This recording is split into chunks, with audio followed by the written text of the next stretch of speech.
Star Wars The Force Awakens opens in a couple weeks. How excited are you to bring this movie to fans? It's been a long time carrying this baby for all of us, and I think we are all ready to go into labor. So let's get this movie out. When did it hit you that you were actually directing this movie? Like, what was the moment? There were so many baby steps, so it's hard to figure out where, there wasn't one sort of threshold crossing. It was a lot of decisions and moments and stages along the way. But I guess the honest answer is when we were in Abu Dhabi and all the prep had come to this moment when the crew was all there, the cameras and the lights were all set up. Daisy Ridley was sitting down for her first take, and I thought, oh, here we are. We figured out what the set would look like, what her speeder would be like, what her hair design was going to be, how the wardrobe was going to look, where and when and how and what lens we were going to shoot this moment. And all the prep brought us to this moment where we're actually doing it. And I guess it was that first day of actually filming in 125-degree heat in the middle of this desert that really felt like we were making a movie. As a lifelong fan, what were the Star Wars elements that you needed to make sure you had in this film to satisfy the fans? Well, Larry Kasdan and I, when we started talking about what we wanted to do in this movie, it was more about a feeling than any kind of list of things that we wanted to include.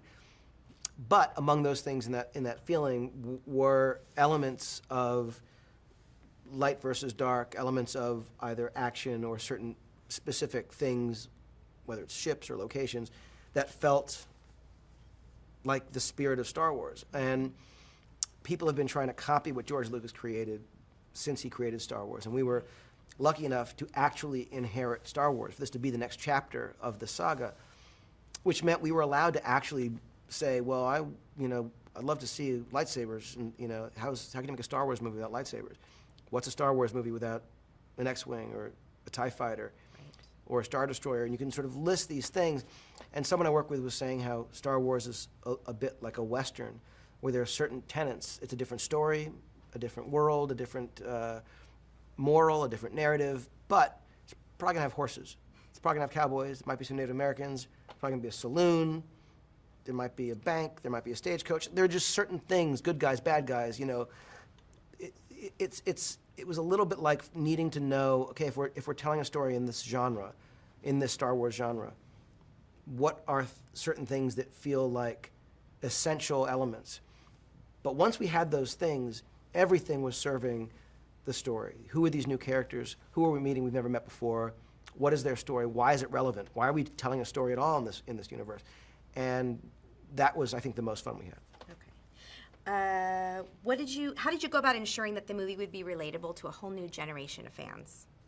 Well, the key to this movie was not any of the accoutrements or props or ships or locales. It was all about who is the story about. And when Larry Kasdan and I began writing the script, that was the fundamental question. We would make ourselves tell each other the story. This is a story about a young woman this story about a young man who, tell the story. And it's amazing how that is sort of a litmus test for something that either works or not, because you can't say it's a story about really cool gadgets.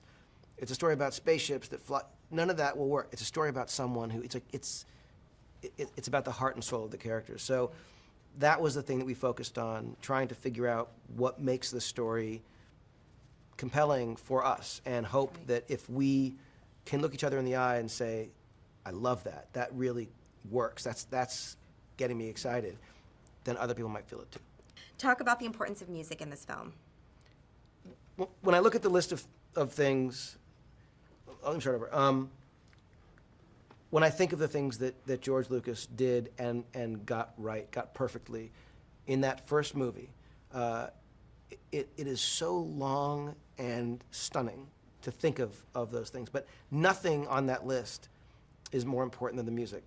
That's not to say there aren't things that are as important, but there's nothing more important. Mm-hmm. And what John Williams did, his gift to Star Wars and to fans, it is, you can't oversell the importance of what he does. And to know that he was coming back to create a score for The Force Awakens was as exciting as any other aspect of working on this movie from the very first discussion I had with Kathy Kennedy. To be on the stage when John Williams conducted the main titles, which of course is familiar to everyone who knows Star Wars, that was incredible. But then to watch him conduct and hear the orchestra play so beautifully the end titles, the almost 8-minute long end titles, what was incredible about that was it starts the way it always starts, but then it dovetails into these themes, Rey's theme, the Resistance theme, Kylo Ren's theme, these incredible cues that we had become accustomed to over the months of doing post-production that were so beautiful and soaring and emotional and powerful and somehow perfectly integrated with the score and the music that we know, the Force theme, Leia's theme. He just, like no one else, is able to take what we know and do something brand new and somehow allow them to coexist. And I realized that's what we were trying to do all along.